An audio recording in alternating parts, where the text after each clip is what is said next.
ॐ ह्रीं बङ्गलामुखी सर्वदुष्टानां वाचं मुखं पदम् अस्तभ्य जीवां कीलय बुद्धिं विनाशय ह्रीं ॐ स्वाहा।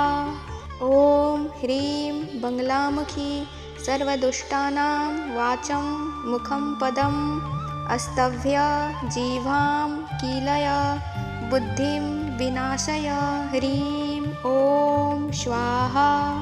ॐ ह्रीं बङ्गलामुखी सर्वदुष्टानां वाचं मुखं पदम् अस्तभ्य जीवां कीलय बुद्धिं विनाशय ह्रीं ॐ स्वाहा। ॐ ह्रीं बङ्गलामुखी सर्वदुष्टानां वाचं मुखं पदम् अस्तभ्य जीवां कीलय बुद्धिं विनाशय ह्रीं ॐ स्वाहा। ॐ ह्रीं बङ्गलामुखी सर्वदुष्टानां वाचं मुखं पदम् अस्तभ्य जीवां कीलय बुद्धिं विनाशय ह्रीं ॐ स्वाहा। ॐ ह्रीं बङ्गलामुखी सर्वदुष्टानां वाचं मुखं पदम् अस्तभ्य जीवां कीलय बुद्धिं विनाशय ह्रीं ॐ स्वाहा। ॐ ह्रीं बङ्गलामुखी सर्वदुष्टानां वाचं मुखं पदम् अस्तभ्य जीवां कीलय बुद्धिं विनाशय ह्रीं ॐ स्वाहा। ॐ ह्रीं बङ्गलामुखी सर्वदुष्टानां वाचं मुखं पदम् अस्तभ्य जीवां कीलय बुद्धिं विनाशय ह्रीं ॐ स्वाहा। ॐ ह्रीं बङ्गलामुखी सर्वदुष्टानां वाचं मुखं पदम् अस्तभ्य जीवां कीलय बुद्धिं विनाशय ह्रीं ॐ स्वाहा। ॐ ह्रीं बङ्गलामुखी सर्वदुष्टानां वाचं मुखं पदम् अस्तभ्य जीवां कीलय बुद्धिं विनाशय ह्रीं ॐ स्वाहा। ॐ ह्रीं बङ्गलामुखी सर्वदुष्टानां वाचं मुखं पदम् अस्तभ्य जीवां कीलय बुद्धिं विनाशय ह्रीं ॐ स्वाहा। ॐ ह्रीं बङ्गलामुखी सर्वदुष्टानां वाचं मुखं पदम् अस्तभ्य जीवां कीलय बुद्धिं विनाशय ह्रीं ॐ स्वाहा। ॐ ह्रीं बङ्गलामुखी सर्वदुष्टानां वाचं मुखं पदम् अस्तभ्य जीवां कीलय बुद्धिं विनाशय ह्रीं ॐ स्वाहा। ॐ ह्रीं बङ्गलामुखी सर्वदुष्टानां वाचं मुखं पदम् अस्तभ्य जीवां कीलय बुद्धिं विनाशय ह्रीं ॐ स्वाहा। ॐ ह्रीं बङ्गलामुखी सर्वदुष्टानां वाचं मुखं पदम् अस्तभ्य जीवां कीलय बुद्धिं विनाशय ह्रीं ॐ स्वाहा। ॐ ह्रीं बङ्गलामुखी सर्वदुष्टानां वाचं मुखं पदम् अस्तभ्य जीवां कीलय बुद्धिं विनाशय ह्रीं ॐ स्वाहा। ॐ ह्रीं बङ्गलामुखी सर्वदुष्टानां वाचं मुखं पदम् अस्तभ्य जीवां कीलय बुद्धिं विनाशय ह्रीं ॐ स्वाहा। ॐ ह्रीं बङ्गलामुखी सर्वदुष्टानां वाचं मुखं पदम् अस्तभ्य जीवां कीलय बुद्धिं विनाशय ह्रीं ॐ स्वाहा। ॐ ह्रीं बङ्गलामुखी सर्वदुष्टानां वाचं मुखं पदम् अस्तभ्य जीवां कीलय बुद्धिं विनाशय ह्रीं ॐ स्वाहा। ॐ ह्रीं बङ्गलामुखी सर्वदुष्टानां वाचं मुखं पदम् अस्तभ्य जिह्वां कीलय बुद्धिं विनाशय ह्रीं ॐ स्वाहा। ॐ ह्रीं बङ्गलामुखी सर्वदुष्टानां वाचं मुखं पदम् अस्तभ्य जिह्वां कीलय बुद्धिं विनाशय ह्रीं ॐ स्वाहा।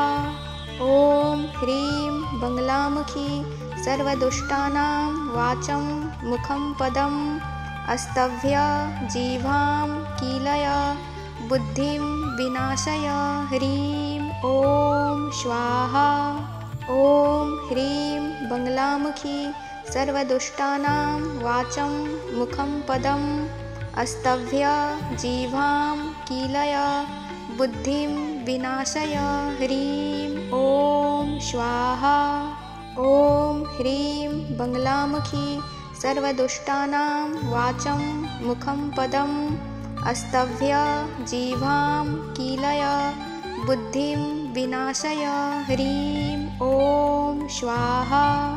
ॐ ह्रीं बङ्गलामुखी सर्वदुष्टानां वाचं मुखं पदम् अस्तभ्य जिह्वां कीलय बुद्धिं विनाशय ह्रीं ॐ स्वाहा।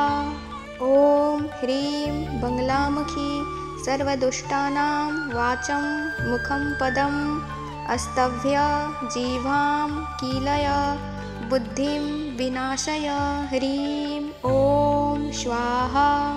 ॐ ह्रीं बङ्गलामुखी सर्वदुष्टानां वाचं मुखं पदम् अस्तभ्य जिह्वां कीलय बुद्धिं विनाशय ह्रीं ॐ स्वाहा।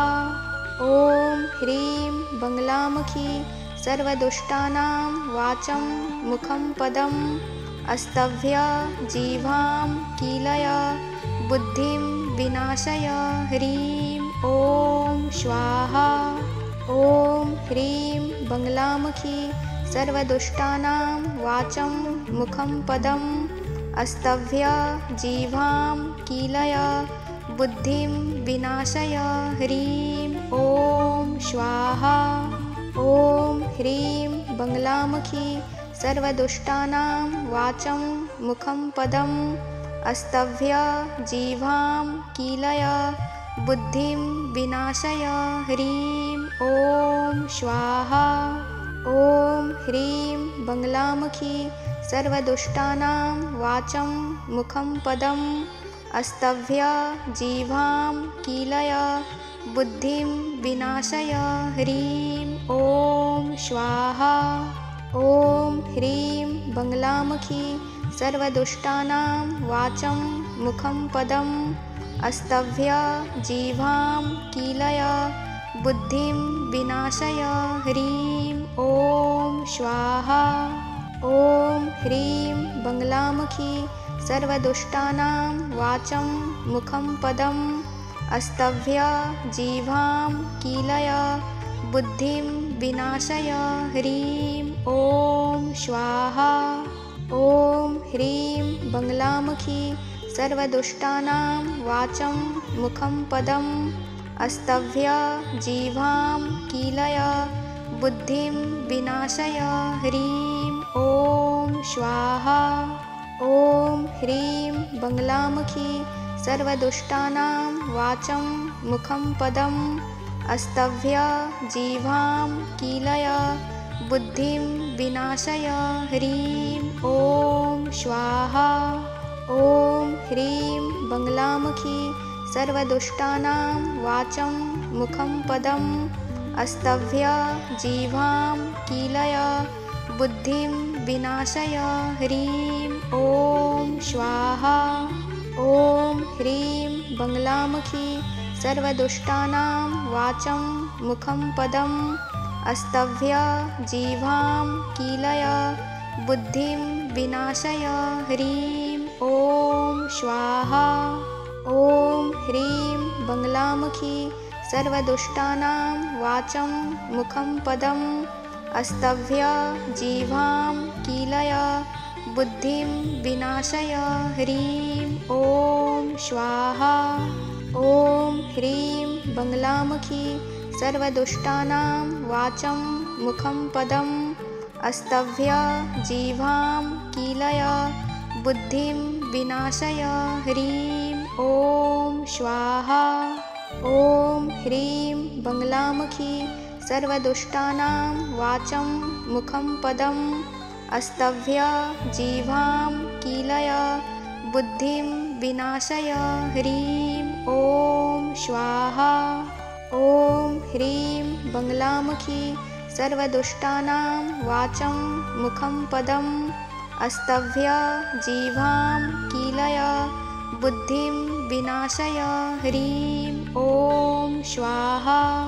ॐ ह्रीं बङ्गलामुखी सर्वदुष्टानां वाचं मुखं पदम् अस्तभ्य जिह्वां कीलय बुद्धिं विनाशय ह्रीं ॐ स्वाहा। ॐ ह्रीं बङ्गलामुखी सर्वदुष्टानां वाचं मुखं पदम् अस्तभ्य जिह्वां कीलय बुद्धिं विनाशय ह्रीं ॐ स्वाहा। ॐ ह्रीं बङ्गलामुखी सर्वदुष्टानां वाचं मुखं पदम् अस्तभ्य जिह्वां कीलय बुद्धिं विनाशय ह्रीं ॐ स्वाहा। ॐ ह्रीं बङ्गलामुखी सर्वदुष्टानां वाचं मुखं पदम् अस्तभ्य जिह्वां कीलय बुद्धिं विनाशय ह्रीं ॐ स्वाहा। ॐ ह्रीं बङ्गलामुखी सर्वदुष्टानां वाचं मुखं पदम् अस्तभ्य जिह्वां कीलय बुद्धिं विनाशय ह्रीं ॐ स्वाहा। ॐ ह्रीं बङ्गलामुखी सर्वदुष्टानां वाचं मुखं पदम् अस्तभ्य जिह्वां कीलय बुद्धिं विनाशय ह्रीं ॐ स्वाहा। ॐ ह्रीं बङ्गलामुखी सर्वदुष्टानां वाचं मुखं पदम् अस्तभ्य जिह्वां कीलय बुद्धिं विनाशय ह्रीं ॐ स्वाहा।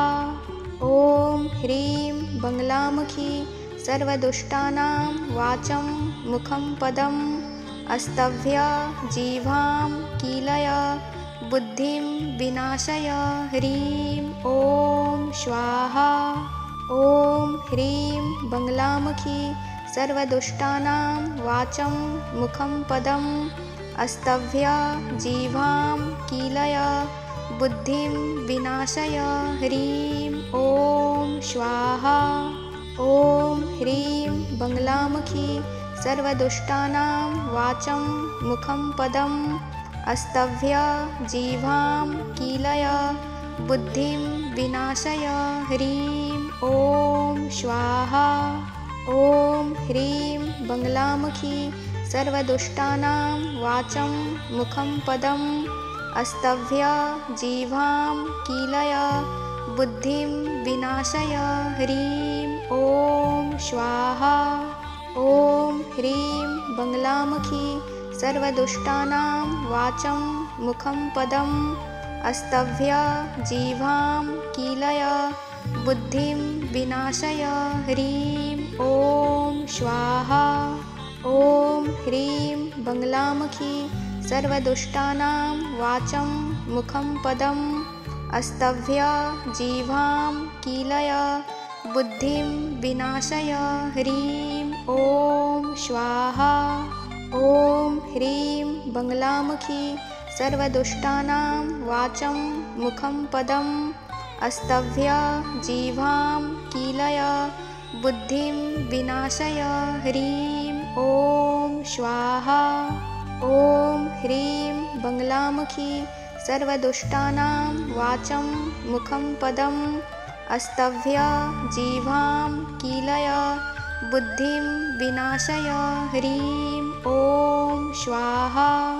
ॐ ह्रीं बङ्गलामुखी सर्वदुष्टानां वाचं मुखं पदम् अस्तभ्य जिह्वां कीलय बुद्धिं विनाशय ह्रीं ॐ स्वाहा। ॐ ह्रीं बङ्गलामुखी सर्वदुष्टानां वाचं मुखं पदम् अस्तभ्य जिह्वां कीलय बुद्धिं विनाशय ह्रीं ॐ स्वाहा।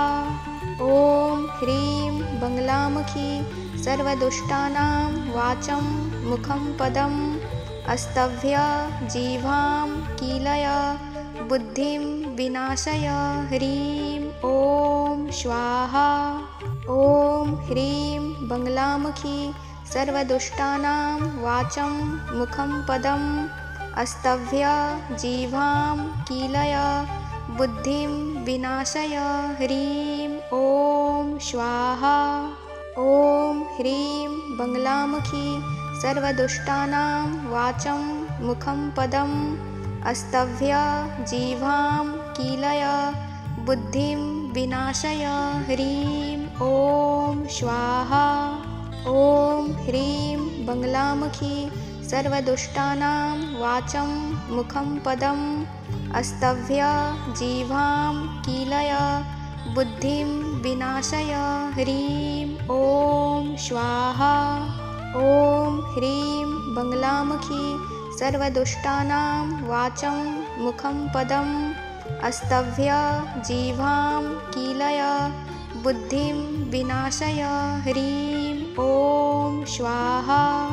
ॐ ह्रीं बङ्गलामुखी सर्वदुष्टानां वाचं मुखं पदम् अस्तभ्य जिह्वां कीलय बुद्धिं विनाशय ह्रीं ॐ स्वाहा। ॐ ह्रीं बङ्गलामुखी सर्वदुष्टानां वाचं मुखं पदम् अस्तभ्य जिह्वां कीलय बुद्धिं विनाशय ह्रीं ॐ स्वाहा। ॐ ह्रीं बङ्गलामुखी सर्वदुष्टानां वाचं मुखं पदम् अस्तभ्य जिह्वां कीलय बुद्धिं विनाशय ह्रीं ॐ स्वाहा। ॐ ह्रीं बङ्गलामुखी सर्वदुष्टानां वाचं मुखं पदम् अस्तभ्य जिह्वां कीलय बुद्धिं विनाशय ह्रीं ॐ स्वाहा। ॐ ह्रीं बङ्गलामुखी सर्वदुष्टानां वाचं मुखं पदम् अस्तभ्य जिह्वां कीलय बुद्धिं विनाशय ह्रीं ॐ स्वाहा। ॐ ह्रीं बङ्गलामुखी सर्वदुष्टानां वाचं मुखं पदम् अस्तभ्य जिह्वां कीलय बुद्धिं विनाशय ह्रीं ॐ स्वाहा। ॐ ह्रीं बङ्गलामुखी सर्वदुष्टानां वाचं मुखं पदम् अस्तभ्य जिह्वां कीलय बुद्धिं विनाशय ह्रीं ॐ स्वाहा।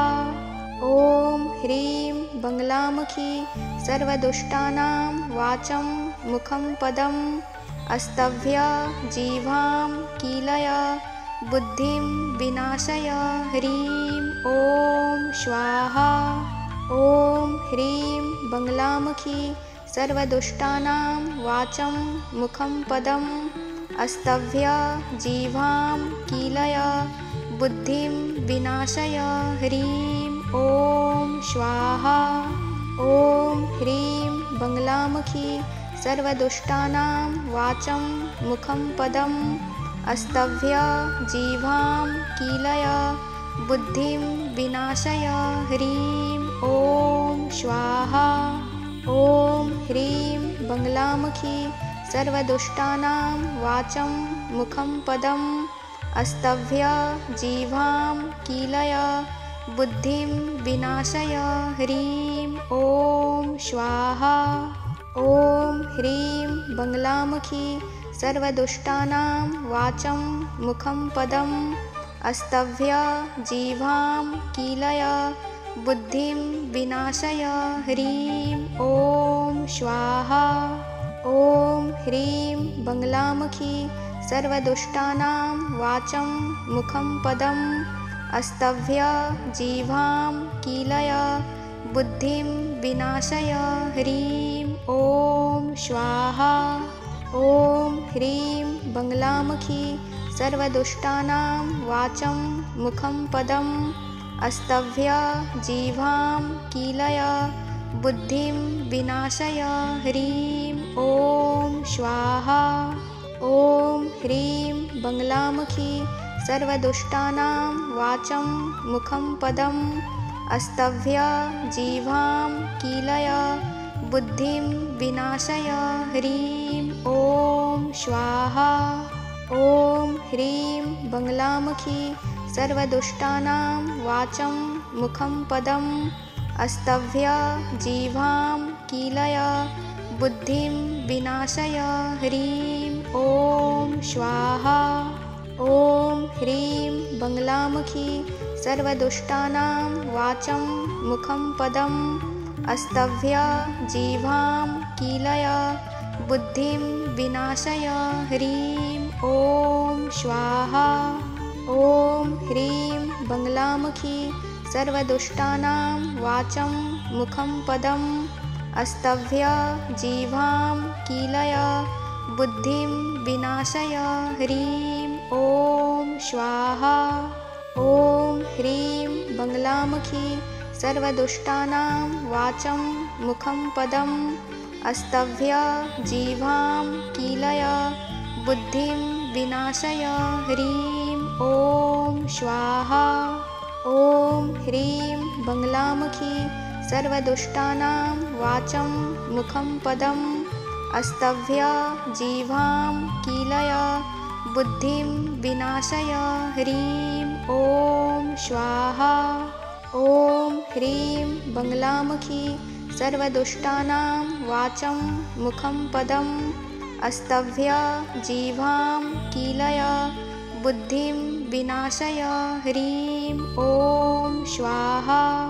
ॐ ह्रीं बङ्गलामुखी सर्वदुष्टानां वाचं मुखं पदम् अस्तभ्य जिह्वां कीलय बुद्धिं विनाशय ह्रीं ॐ स्वाहा।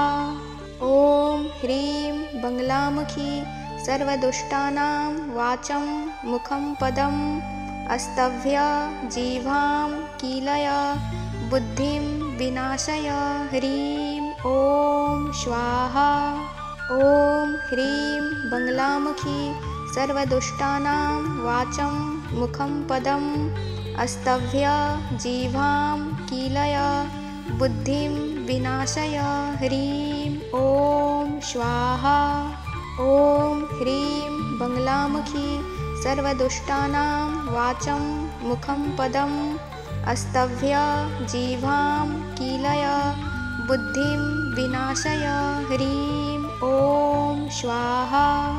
ॐ ह्रीं बङ्गलामुखी सर्वदुष्टानां वाचं मुखं पदम् अस्तभ्य जिह्वां कीलय बुद्धिं विनाशय ह्रीं ॐ स्वाहा। ॐ ह्रीं बङ्गलामुखी सर्वदुष्टानां वाचं मुखं पदम् अस्तभ्य जिह्वां कीलय बुद्धिं विनाशय ह्रीं ॐ स्वाहा।